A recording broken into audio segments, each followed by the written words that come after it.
Oh, wait, we're 19. Okay. We are here now. Ladies and gentlemen, for those of you listening on the podcast feed, welcome. And we are broadcasting live from the Maria Apicella Studios here in beautiful New Britain, Connecticut. We are just getting the YouTube feed up and running, and then posting that. You're listening to Dockside at the Bay, episode 8, and just getting everything squared away. No, it's not made for children. We're going to go ahead and copy the link, send it over to Twix, and post it, and we are live. Ladies and gentlemen, welcome to Dockside at the Bay. I am Vinny. This is Christy, and welcome. I'm sorry, no, wrong show. Holy cow! Yes, I'm going into my old age fair era right All now. good. But no, this is Kim. Wrong co-host. I do apologize. Um, but yes, this is Kim. Welcome to Dockside of the Bay. Kim, how was your week today? This week? Week's been going pretty good so far. It's only Tuesday. A lot of stuff can still happen, but yeah, no, things have been going pretty well. Just trying to stay caught up with my shows, with my soaps, all of that, and got a chance to check out this episode of the Bay this week and or Bay the Beginning. Mhm. And yeah, there's a lot to talk about this episode. There's It a really lot is. going on. Actually, going into the last 3 episodes of the Bay at the Beginning, which you can find as always on Amazon Prime and Tubi TV. I actually finished. I was so into it today that I actually finished 8, 9, and 10, and because I wanted to find out what was going on, and I wanted to see how it connects going forward. Well, Um, testament to the show and its addictive component right there. Exactly. So either way, we want to welcome you to Dockside of the Bay, Dockside at the Bay, and also, as always, I do want to mention that we are officially an affiliate for WWE Shop, which is a fanatics experience. Go over to sudsandsquaredcircle.com/wrestling merch. That has the affiliate link embedded in it, and that'll give us a commission on anything you order, especially this awesome NWO hat. Also, just want to give a huge shout out and a huge congratulations to Paul Heyman, the wise man, the advocate, the former president and owner of ECW, as Jim Cornette calls him, the jovial Jew. And he is been announced as the very first inductee into the 2024 class of the WWE Hall of Fame. So his shirt is out now. Again, wrestling, sudsandsquaredcircle.com/wrestling merch. Pick that up before WrestleMania. And if you're going to SmackDown that night to watch the Hall of Fame, I will be there as well. I'm very excited. That's going to be a very jam-packed week for me.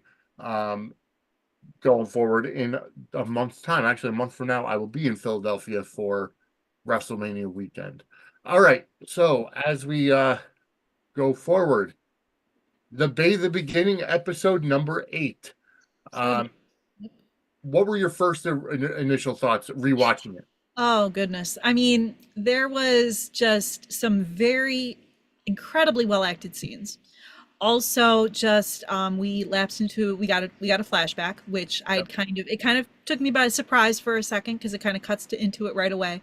And it's really telling, and I had forgotten that little detail. So just seeing it again and just kind of getting refamiliarized with that history and them touching on it again for certain set of characters was just it sparked. I was like, oh, now it's starting to come back to me a little bit, so Yes.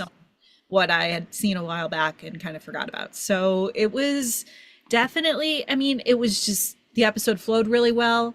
As Yes. always, it feels like, all of a sudden, it's like you blink and it's over. It went very quickly. It was very fast paced, but they crammed in a lot of details and they left us on a cliffhanger. And yeah, I thought it was a great, and it was only, I think, 20 minutes 22 minutes. Yeah. total.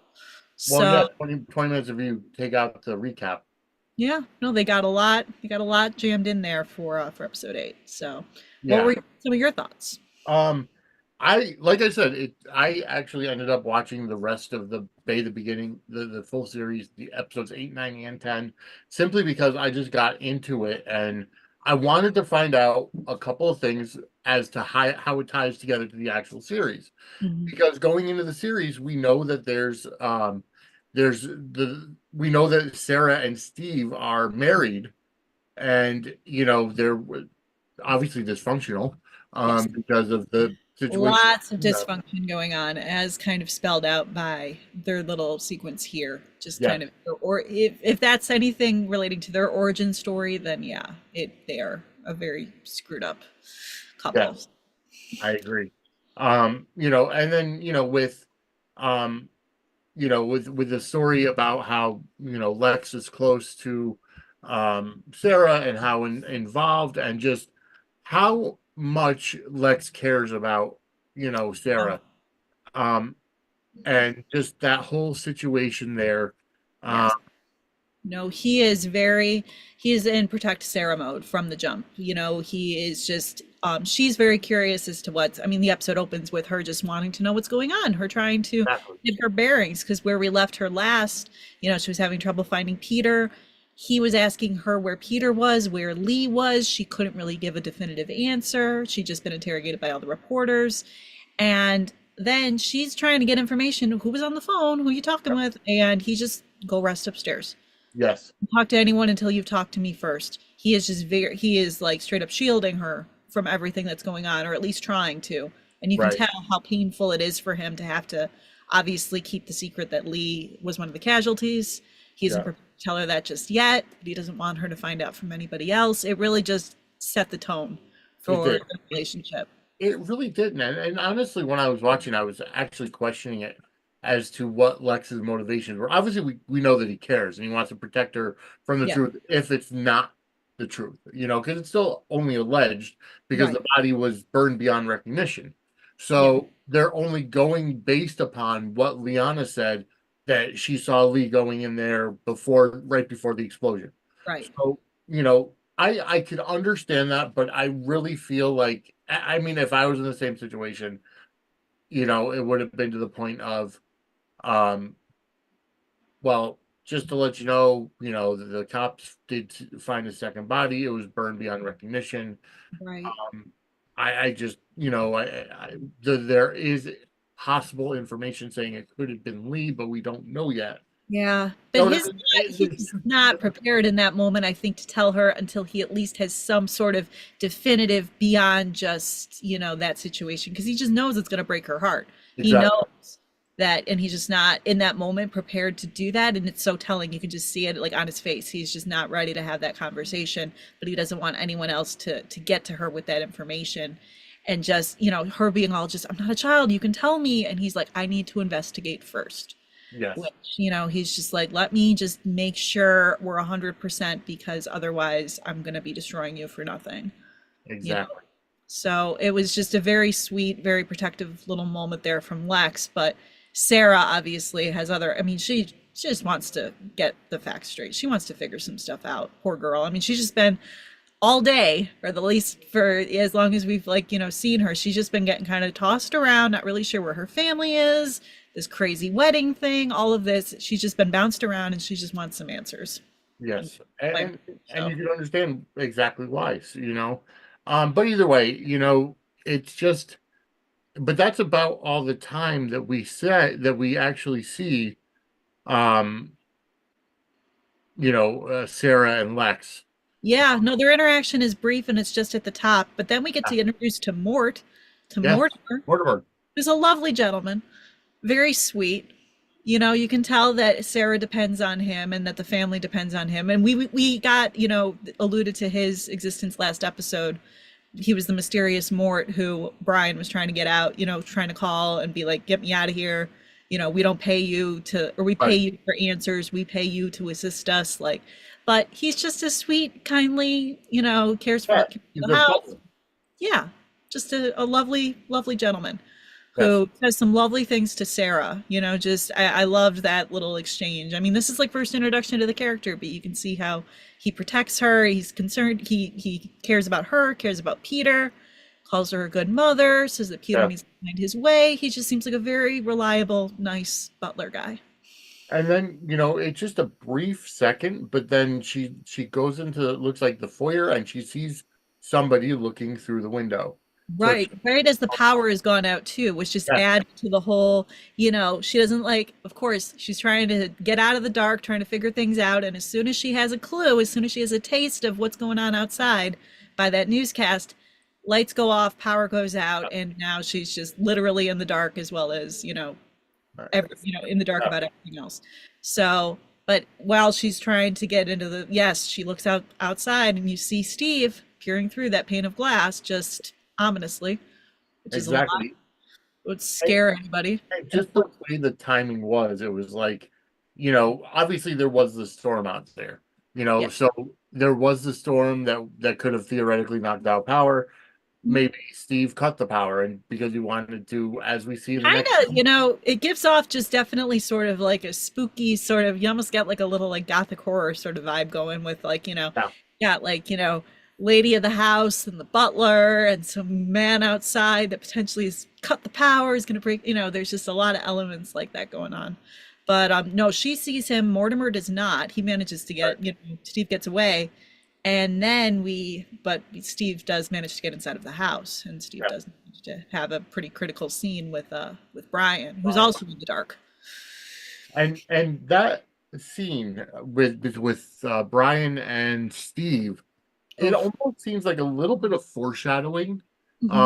just the way the dialogue is, Oh and yeah, picking up on Brian, on Steve calling Brian son, oh yeah, because then it just pops back to the flashback between Steve um and Sarah. I almost said right. Steve and Kayla, um, which theoretically, two different universes. Two But different universes, yes. but yeah, it flashes back to Steve and Sarah on Sarah's wedding night, because she's in a wedding dress, and Yep, she's 1985, and she is that flashback. It's kind of jarring because all of a sudden you're just cut to this different period in time that we haven't seen before. We see two faces we don't, and then but obviously it clicks in pretty fast who they are. That it's yep, Steve, it's Sarah, but what just that whole scene in general is just very intense, and it just shows like their relationship is intense. It's kind of toxic, screwed yep, up, and it's all very quick. It all happens very quickly, but it sets the tone for how dysfunctional and messed up, and how you don't want these people to get like there is stuff that is brewing here that is not good. yeah, and and it's so it made me hazard a guess: is Steve really Brian's father? You know Well, that's Steve's protective, sort of. I mean, because we've seen Steve kind of in twirling mustache, bad guy, villain, yeah, sort of. I am like pulling the strings. I'm the one behind the scenes. I'm the one orchestrating all of like this chaos, but I am also doing this. He kind of shows his hand when he gives Brian the passports, basically saying, like, listen, I have a way to get you out of here. I don't think yeah, he'd be doing that for just anybody. right. So, there is like that just kind of connection. And some of the lines, like some of the dialogue there it was a really like loaded scene, but you have it where like him saying like, I'm your guardian angel, you're Yeah, safe, son, you know, for, this should all come in handy for you. And Brian keeps on asking like, who are you? What do you want? Why are you yeah, doing this? Just very confused. And he just says nothing. I just want to help you get away with murder. right, exactly. Which the way like, everything about like Matt Ashford in that scene was so good. Just like you can tell that like he obviously he cares about Brian deeply, but he knows too, he's savvy enough to know that like, okay, deep, you're I'm gonna be on my merry way. Neither of us are safe here, but see you again someday. Like there's an ominous tone, there's a protective tone, there's a lot going on in that exchange. And then you got Brian who's just confused. He's just like, who is this guy that just randomly like helped me out and really like saved my butt? Because Yeah, otherwise I'd be in trouble right now. exactly. Because Brian still, I mean, obviously he's heard about the explosion, but he thinks he doesn't know what happened, because last he knew, it was just Isabella tied up in there. It Yep. wasn't anything to the point of, well, I didn't set up a bomb. I was, it wasn't meant to happen. I was just supposed to tie her up until after the wedding, or whatever the plans were that Brian had in mind. which were a lot less sinister than, the grenade and Yes, the bondage and everything that was involved with Izzy's little Z. Is that what Sanders calls her? I believe so. Yeah, Yeah. Oof. I mean, talk about that. I mean, we'll get into that scene, but oh my goodness, yes, that's but yeah, no, I mean, you have Brian just coming from this place. He's also in the dark, literally, and just in these Garrett, they really gotta, get their act together and figure out what's going on because right. they are both very out of the loop. Yes, no, exactly. It's something when kind of goes to tell you, in society, when you have a lot of money, you don't pay attention to the little things. Right. I You mean, know, Sarah didn't even necessarily know, like, for that reporter to be well, this happened on your property. yeah, This, like, she just, kind of caught unawares, for something, it's a piece of land that she owns where yeah, this horrible thing happened. And she is relatively clueless up until, and trying to get answers to her credit. But yeah, she was coming from a place of no knowledge with that. And you have, Brian just like trying to scramble, trying to get out of there, relying on somebody else to help him. He needs other people to like get him out of this mess. yeah. And Leans on meanwhile, Whitmore, ends up leaning on Steve. yes, Like, maybe somewhat reluctantly leaning on Steve, but sees an easy way out. hey, you get handed three different passports with valid, aliases Yeah, and and you are, it's, lost it's your a win wallet. At least you situation have for him. this now. But meanwhile, while Brian is trying to leave town, Pete, who checked into a hotel under Brian's name and with Brian's credit card, is in a sticky situation himself. Yeah, his situation is a little precarious too. You kind of think he's just, because in the last episode we left him, he was just kind of content to go along for the ride, but this Yeah, ride started to take a lot of twists and turns that he wasn't prepared for with I can't remember what her yeah, alias was, but now we know who she actually is and what her, mystery British woman. Well, now we yeah, know what her motivation was. yeah, Um, exactly. And it was Jem, which was her alias. that was it. That was it. Thank you. So when we see Pete, he's tied up by Jem. She wants to, she's obviously flirting with him. She's in lingerie. He's, got only underwear on and Yeah, uh, and so reasonable situation, just kind of rolling with it, but yeah. content. And I then mean, all at of this a point, he's sudden, probably just excited, just like a juvenile would be in that situation. hey, hey, this may have worked out in my favor. Sure, she thinks that I'm, someone else, Yeah, but he's just content to go along for the ride until the ride gets very dangerous when all of a sudden, I love the way that they kind of built out that scene too. Just, like, are you into playing games, truth or yeah. dare? Just the dialogue there, the setup. And then all of a sudden, what you want to play games, fine. How many bullets is it going to take to kill you?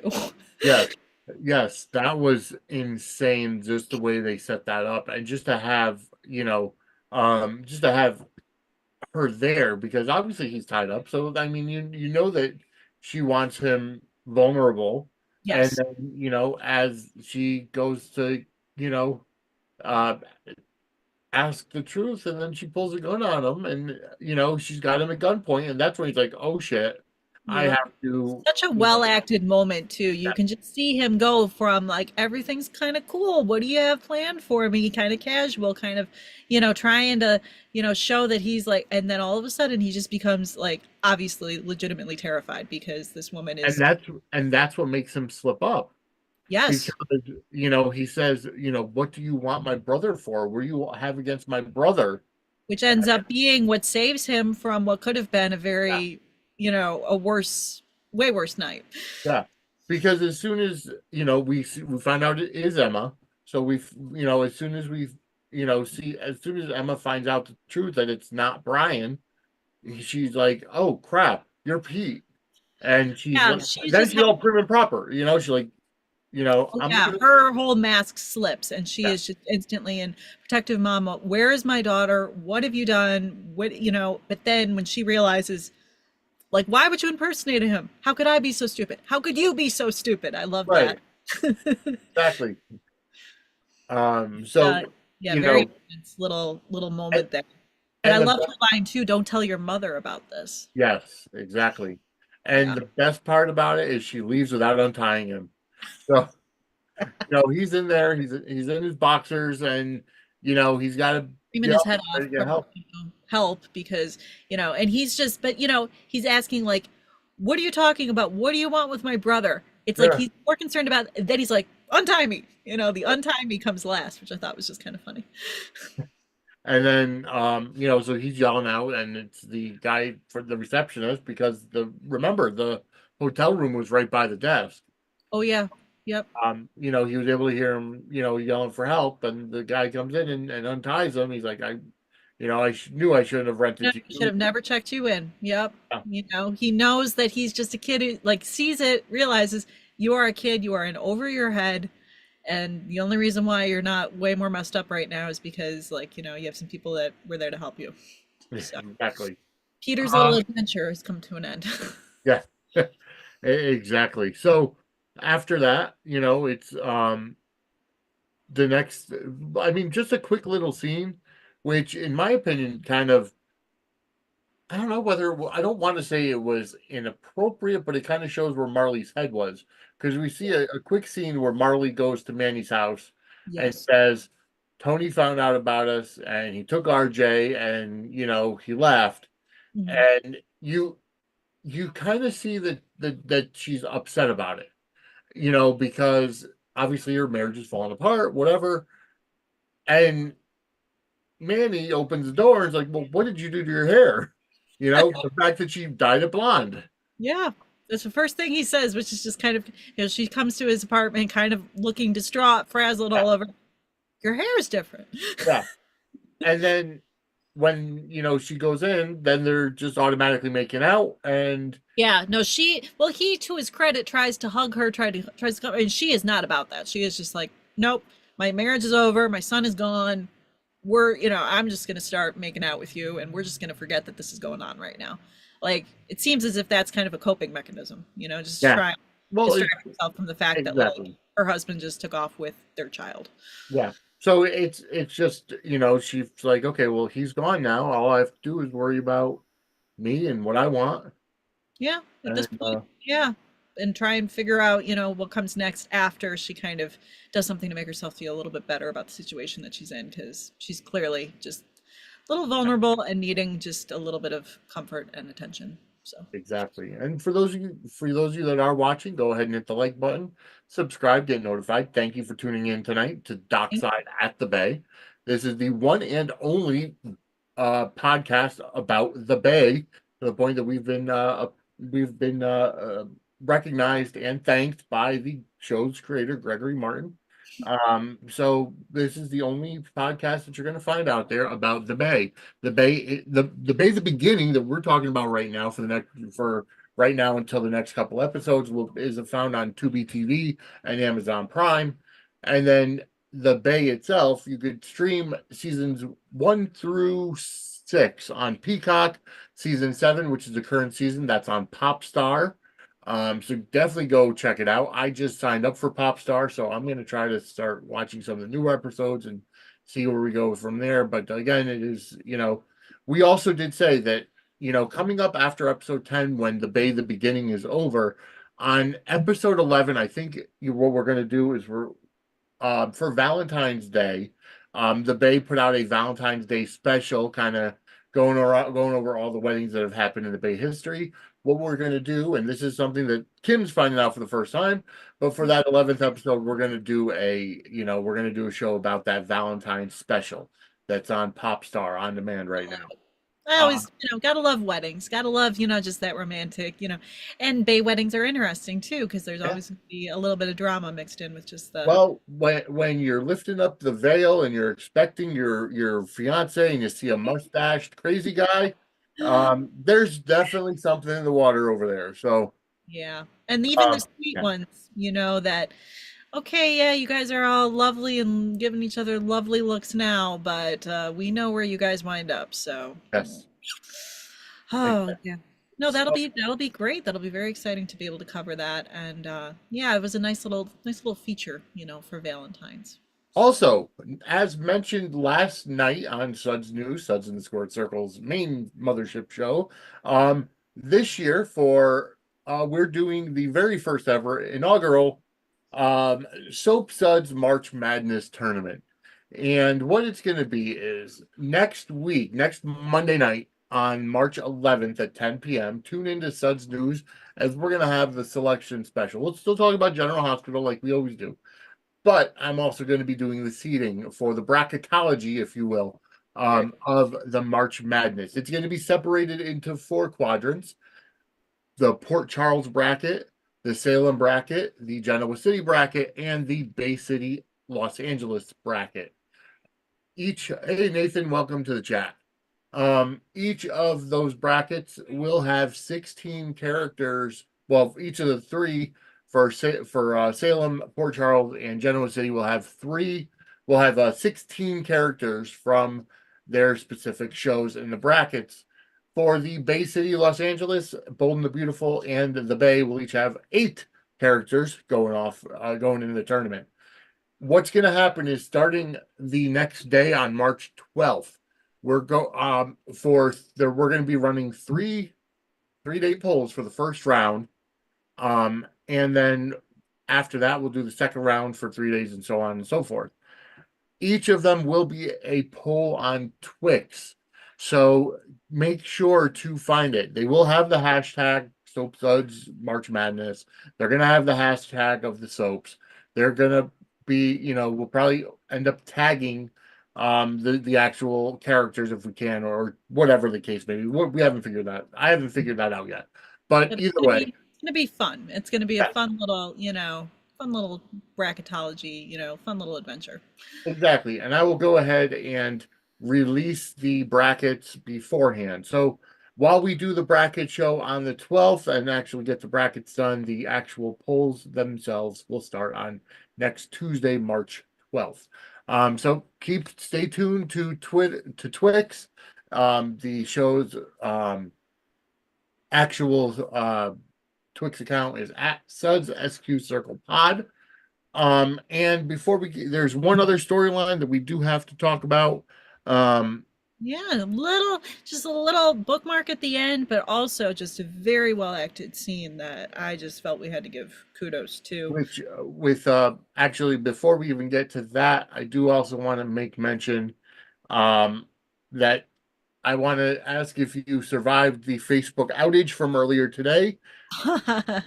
I did. My Facebook account is a little bit, mostly it's just to remind me about people's birthdays, to be Okay. perfectly honest. So got through the Facebook outage, I cleared that just fine, but I did notice it, caused quite a ripple Yeah, of. the meta outage. I go to Facebook to log in to check, or I go to Facebook. It's always logged in on my phone, and it says your account, your Mhm. session's been terminated. Log in again. You try to log in, nothing Yeah. happened. So you have to basically I thought my account was either hacked or locked. And Oh, same thing with Instagram and Threads. All of the metaverse were yeah, locked. Instagram I know was causing a lot of people a lot of pain there for So a little bit. yeah, So so I'm like, oh crap. All right, so I gave it time, but then I looked it up, and sure enough, all three of them had been hit with a massive outage, like 350,000 people at 10 a.m. Went to one of the sites that reports down sites, and holy Moses. So yeah, I uh, saw a lot of people saying, "Hey, look at everyone's on Twitter, everyone's on Twix." I yeah, don't still call it Twitter. But yeah, everyone was saying everyone's jumping over to those platforms because they couldn't be on yeah, couldn't be on exactly. Instagram and Just goes to show you how much we depend on social media nowadays. right, You right. It know, goes down, and we're just what are we supposed to do with? How can we scroll? What should we do? exactly. All right. So, all right. Before we end the show, we do have one other storyline to talk about. Mack goes into Elliott's house, and we saw at the end of the last episode where Mack knocks on the door, and apparently Mack and Elliott don't see eye to eye on a lot of things. Yeah, there's a bit Oh, of a there's tension between the two of them, but in this moment you can see that it's clearly just a man who has a daughter and another man who has a daughter trying to, he's trying to help him, through this horrible shock that he just, yep. hands over those photos and just tells him flat out exactly what happened with Isabella Yeah. and just, oh my goodness, Charles Shaughnessy in that moment, if he hadn't won an Emmy, if he did win an Emmy, he should have won an Emmy, Right. because that scene was so just, oh my goodness, it just breaks your heart. He was incredible in that scene. And just the fact that he asked for the fact, he asked for proof, Yeah, and he demanded just, proof. He demanded, you oh know, my goodness. that he wanted to make sure that everything was there. And Mac hands him an envelope, but I don't know what was in the envelope. I think it was It pictures, or was, yeah, because Mac tells him to be careful, which is yeah, just the way, even the way he or it says it. was the personalized stationery that might have been found there as well. Oh, yes, because they do bring up, even Steve brings up the fact that, like, the little handwritten note that the Yeah, henchman wrote, all of that. So that could be twined back in, but oh goodness, just his, shock, devastation, breaking down in tears, everything about it was a quick scene, but it was so it powerful, was so well powerful. acted. I mean, with Mac too, he doesn't really know what to do or what to say. He just kind of backs out of the room. He doesn't really know what to do after he tells him the news, which is just, it's all the more just devastating. But such good acting by Charles Shaughnessy in that scene. It was just incredible. It was. And then, towards the end of the show, the very last thing we see, Mac interviewing Igor. Yes. Igor's in Igor. custody. Mac is talking to him. And I'm gonna tell you, over the next couple episodes, because like I said, I did finish, I had to. Yeah, I get it. Igor becomes the voice of reason throughout Oh, for sure. this entire ordeal. He Uh, looks Definitely in the next he episode. looks off the wall, but he is the one he's got everything right. He knows exactly what's going on, and he is just, and he says as much too. Like, he's just very, I love how, he says, like, I'm not, like, I wasn't trying to hurt anybody. Yeah, I was just trying to, I didn't want anyone to get hurt. I just wanted Brian to get a taste of his own medicine because he played with my emotions. I mean, he's coming from a very real kind of sad place. yeah, He wanted to expose everyone to what Brian was up to, and Brian played on his feelings and his emotions and all of that. And you feel for the guy, even though he's caused all, like, wreaked all this havoc. He is the one that's being the most honest and forthcoming with all of this, and just trying to get the truth out there to people, which, poor guy. yeah.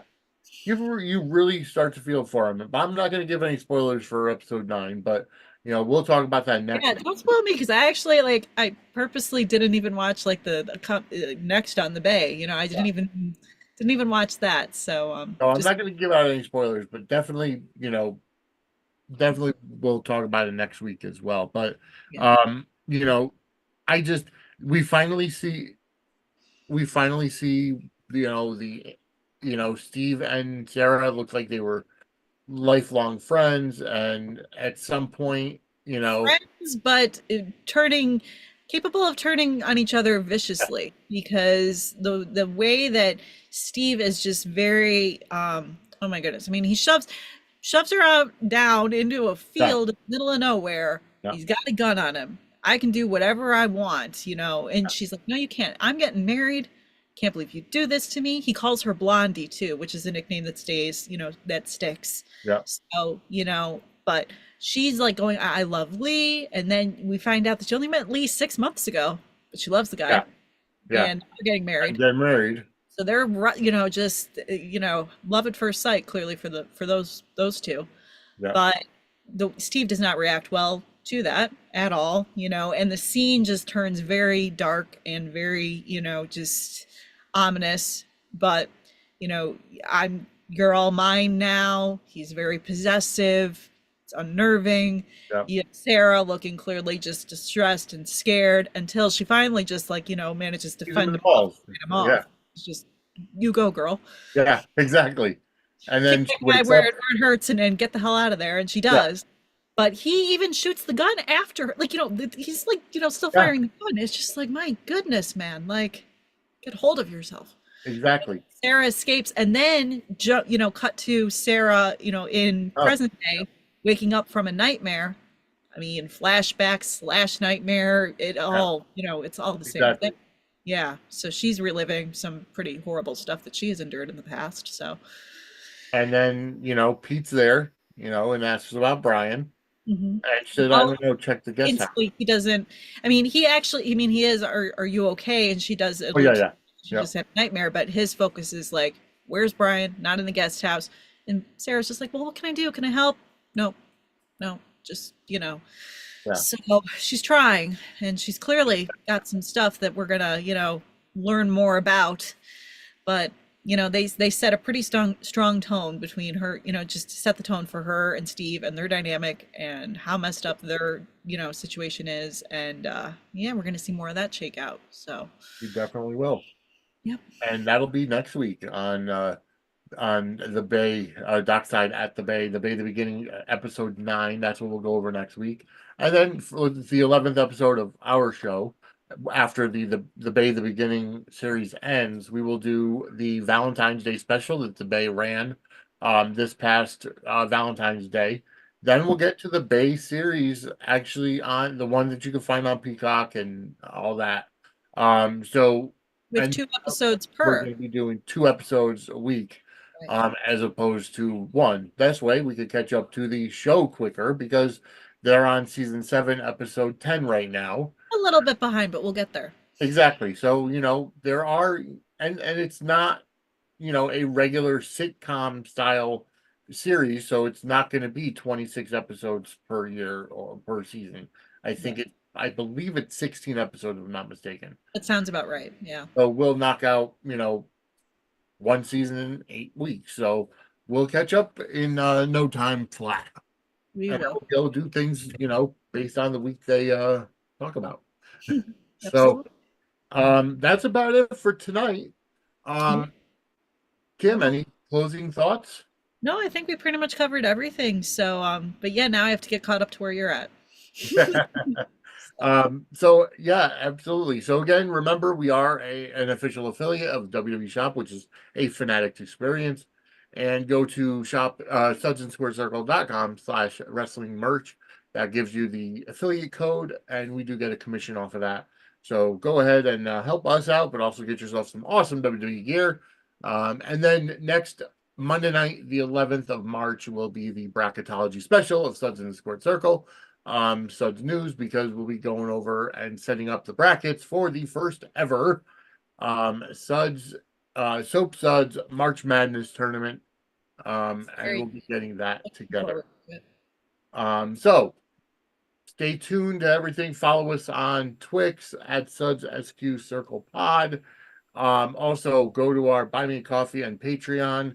Both of those are /Suds and Square Circle. Help us out. We'll be getting some more content up there as well, as we go forward. But thank you all for watching. Go Yes. ahead, like, subscribe, get notified. If you're listening on the podcast feed, again, thank you so much. Give us a 5-star review on Apple Podcasts, as well as Spotify and everywhere else you can find your favorite podcasts. So for Kim, I won't call you a different name again, but for If Kim, it's I am. hey, if you want us to try a nickname thing, maybe we can start that up. I don't know. All right. So for Kim, I'm Vinny. We'll see you guys next week on Dockside at the Bay. Take Have care a of great night, everyone.